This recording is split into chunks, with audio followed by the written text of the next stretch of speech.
We were commissioned to be spies. I'm Magnolia and I'm here to talk to you about the school bus that I rode when I was little. I only rode it for 1 year. We moved to a new town that had consolidated with another little country school, and they thought some of us town kids ought to go to that school. Well, I was in 6th grade at the time. There were 8 of us 6th graders on that bus. There was like 45 or 50 of us all together from grades 1st grade to 6th grade.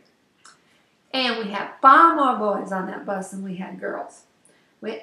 It was rumored that the bus driver was ready to quit or to kick the kids off the bus because we weren't behaving ourselves. And it was the boys. Of course it was the boys. It was not the girls.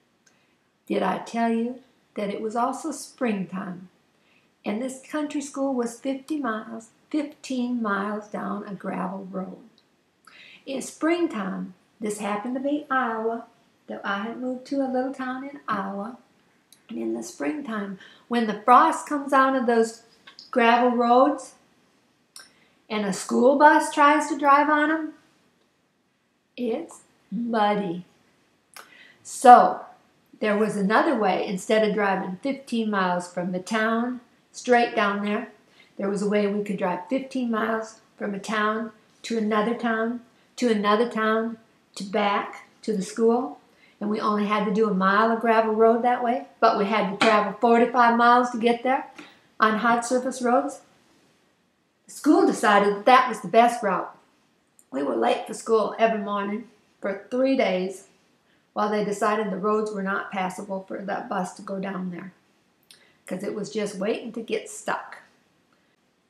This was when the boys started acting up, and we were given a special assignment by the principal. Us 3 girls, Sandy, Jolene, and Magnolia. We were commissioned to be spies, to take notes and names on everything that went on. You know something? That evening, before that 45-mile bus ride was up, we had written down everyone's name for something. We did our job thoroughly.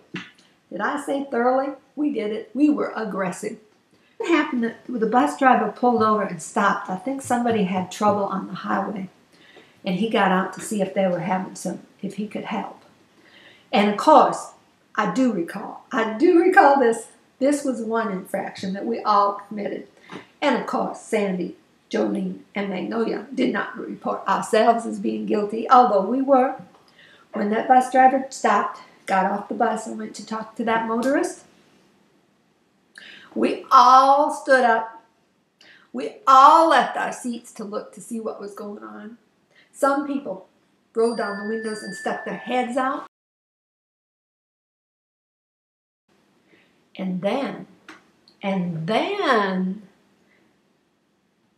the principal called all of the children from the school bus from town for a meeting in the gymnasium.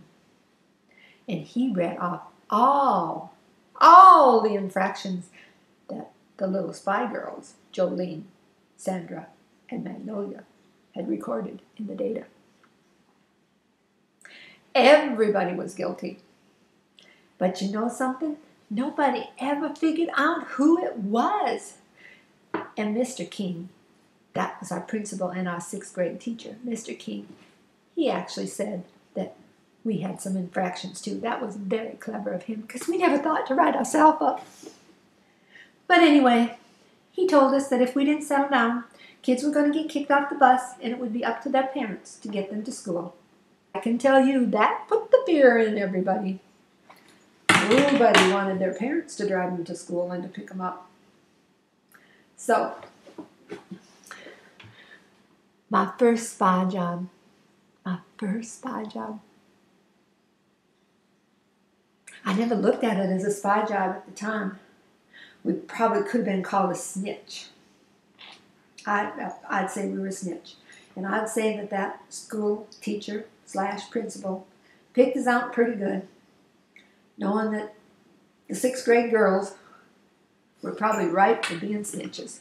And that was a real experience riding the school bus, moving from a big city to a little town, and then ending up at a country school.